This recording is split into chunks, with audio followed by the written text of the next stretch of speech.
Iran US ആക്രമണത്തിൽ സ്തംഭിച്ച Hormuz കടലിടുക്കിലെ ഗതാഗതം പുനഃസ്ഥാപിക്കാനുള്ള വൻ പദ്ധതി അവതരിപ്പിച്ച ഒമാൻ. മലൈ ഉപദ്വീപ്, ഇന്തോനേഷ്യ എന്നിവയ്ക്ക് ഇടയിലുള്ള മലാക്ക കടലിടുക്കിന്റെ മാതൃകയിലുള്ള സുരക്ഷാ നിയന്ത്രണ സംവിധാനമാണ് ഒമാൻ ഹോർമൂസിനായി നിർദ്ദേശിക്കുന്നത്. എന്തായിരിക്കും ഒമാന്റെ ഈ നീക്കത്തിന് പിന്നിൽ? ഇറാൻ പദ്ധതിക്ക് പിന്തുണ നൽകുമോ? പരിശോധിക്കാം വിശദമായി. ഞാൻ അനശ്വര. ഗൾഫ് രാജ്യങ്ങളുടെ പിന്തുണയോടെ ആവിഷ്കരിച്ച പദ്ധതിയുടെ രൂപരേഖ ഒമാൻ ഇറാന് കൈമാറി. ഇറാൻ ഔദ്യോഗികമായ വിഷയത്തിൽ പ്രതികരിച്ചിട്ടില്ല. ഹോർമൂസ് തുറക്കാൻ ലക്ഷ്യമിട്ടുള്ളതാണെങ്കിലും കടലിടുക്കിന് മേലുള്ള ഇറാന്റെ ഏകപക്ഷീയമായ നിയന്ത്രണം ഇല്ലാതാക്കുന്നതാണ് പദ്ധതി. ഇക്കാരണത്താൽ ഇറാനിലെ ഒരു വിഭാഗം നേതാക്കൾ പദ്ധതി എതിർക്കുന്നു. വിഷയത്തിൽ ഇറാൻ ഭരണകൂടവുമായുള്ള ഒമാന്റെ ചർച്ചകൾ തുടരുകയാണ്. ഒമാന്റെ നിർദ്ദേശത്തോട് യുഎസിന് എതിർപ്പില്ല എന്നാണ് റിപ്പോർട്ടുകൾ.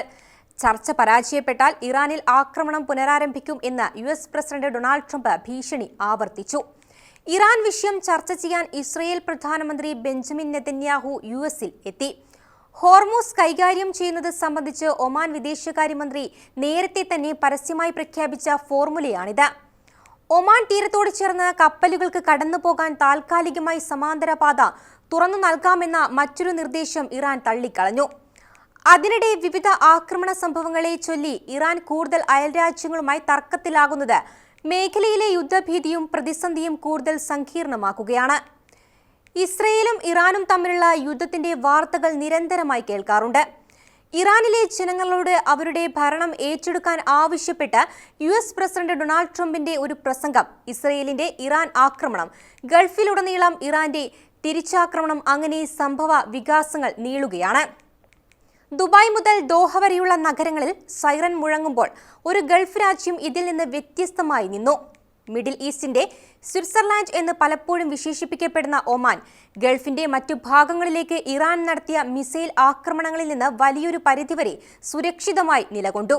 ഒമാന്റെ നയം, സമാധാനത്തെ അടിസ്ഥാനമാക്കിയുള്ള നയതന്ത്രം ഇറാനിയൻ നേതാക്കൾക്കിടയിൽ വളരെ പ്രശംസ നേടിയിട്ടുണ്ട്. അതിന്റെ ഭാഗമായി ഏറ്റവും വലിയ പ്രതിസന്ധി ഘട്ടങ്ങളിൽ പോലും ഒമാൻ അതിന്റെ വിനിമയ മാർഗങ്ങൾ തുറന്ന് നിലനിർത്തിയിട്ടുണ്ട്. ഇതും ശ്രദ്ധേയമാണ്. ഇറാനും ഒമാനും തമ്മിലുള്ള ബന്ധത്തിന് ഒരു ചരിത്രമുണ്ട്. സുൽത്താൻ ഖബൂസ് ബിൻ സയ്യിദിന് എതിരായ ഒമാനിലെ ദോഫാർ ലഹളയ്ക്കിടെ മാർക്സിസ്റ്റ് വിമതരെ പരാജയപ്പെടുത്താൻ സഹായിക്കാൻ ഇറാനിയൻ ഷാ ആയിരക്കണക്കിന് സൈനികരെ വിന്യസിച്ചിരുന്നു. ഇതിന്റെ ഫലമായി ഒമാനും ഇറാനും തമ്മിൽ ദശാബ്ദങ്ങളോളം നീണ്ടുനിന്ന സുരക്ഷാ ബന്ധം രൂപപ്പെട്ടു. 1979 ശേഷം ഇറാനെ പല ഗൾഫ് രാജവാഴ്ചകളും സംശയത്തോടെ വീക്ഷിക്കാൻ തുടങ്ങിയപ്പോഴും ഒമാൻ ബന്ധം നിലനിർത്തി. ഈ ആദ്യകാല സഹകരണം രണ്ട് രാജ്യങ്ങൾക്കിടയിൽ വിശ്വാസം ഉടലെടുക്കുന്നതിൽ നിർണായകമായിരുന്നു. ഇറാനിലെ ഭരണമാറ്റത്തെ അതിജീവിച്ച ഒന്നാണിത്.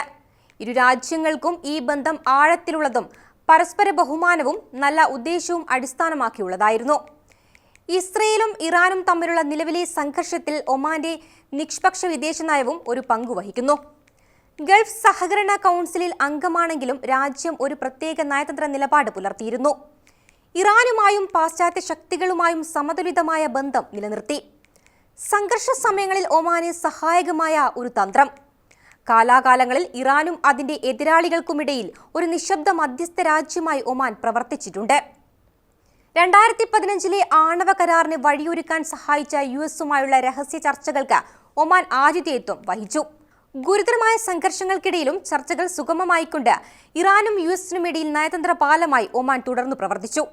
ഒമാനും ഇറാനും ചേർന്ന് ലോകത്തിലെ ഏറ്റവും നിർണായകമായ എണ്ണ ഗതാഗത മാർഗമായ ഹോർമൂസ് കടലിടുക്ക് നിരീക്ഷിക്കുന്നു. ഈ ജലപാതയിൽ ഇരു രാജ്യങ്ങൾക്കും സ്ഥിരത ആവശ്യമാണ്. അങ്ങനെ ഒമാനും ഇറാനും സമുദ്ര സുരക്ഷയിലും ടാങ്കർ വഴികൾ സംരക്ഷിക്കുന്നതിനും ശ്രദ്ധ കേന്ദ്രീകരിച്ചു. സാമ്പത്തികമായി ഇത് പരസ്പരം പ്രയോജനകരമായ ഒരു ക്രമീകരണമാണ്.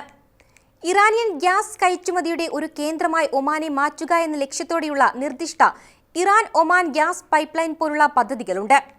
ഇത് ഉപരോധം നേരിടുന്ന ഇറാനിൽ ആഗോള വിപണിയിലേക്കുള്ള ഒരു പ്രധാന മാർഗമാണ്. ടൂറിസം, വ്യാപാരം, ഷിപ്പിംഗ് ലിങ്കുകൾ എന്നിവയും ഇതിലുണ്ട്. ചുരുക്കത്തിൽ മറ്റു പല ഗൾഫ് രാജ്യങ്ങളെയും അപേക്ഷിച്ച് ഒമാന് വലിയ പ്രാധാന്യമുണ്ട്. ഹോർമൂസ് കടലിടുക്ക് തുറക്കുന്നതുമായി ബന്ധപ്പെട്ട ഇറാൻ ഒമാൻ ചർച്ചയിലും പുരോഗതിയുണ്ട്. ചർച്ച നടക്കുന്ന സാഹചര്യത്തിൽ ആക്രമണം നിർത്തിവച്ചതായി അമേരിക്കൻ പ്രസിഡന്റ് ഡൊണാൾഡ് ട്രംപ് പറഞ്ഞു. ഹോർമൂസ് കടലിടുക്ക് കപ്പലുകൾക്കായി തുറന്നുകൊടുക്കലും ഗതാഗത സംവിധാനങ്ങൾ ഒരുക്കലും അടക്കമുള്ള വിഷയങ്ങളിലാണ് ടെഹ്റാനിൽ 2 ദിവസമായി ഇറാന്റെയും ഒമാന്റെയും മന്ത്രിമാരുടെ നേതൃത്വത്തിൽ ചർച്ച നടക്കുന്നത്. ചർച്ചയിൽ നിർണായക പുരോഗതിയെന്ന് ഇറാൻ വിദേശകാര്യ വക്താവ് ഇസ്മായിൽ ബഖായി പറഞ്ഞു.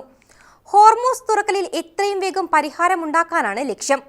ചർച്ചയുടെ പശ്ചാത്തലത്തിൽ ഇറാനിൽ അമേരിക്കൻ ആക്രമണങ്ങൾ നിർത്തിവച്ചതായി ട്രംപ് ആവർത്തിച്ചു. അമേരിക്ക ആക്രമണം നടത്താത്ത സാഹചര്യത്തിൽ ഗൾഫിലെ അമേരിക്കൻ കേന്ദ്രങ്ങൾക്ക് നേരെ തിരിച്ചടിയില്ല എന്ന് ഇറാൻ സൈന്യവും വ്യക്തമാക്കി.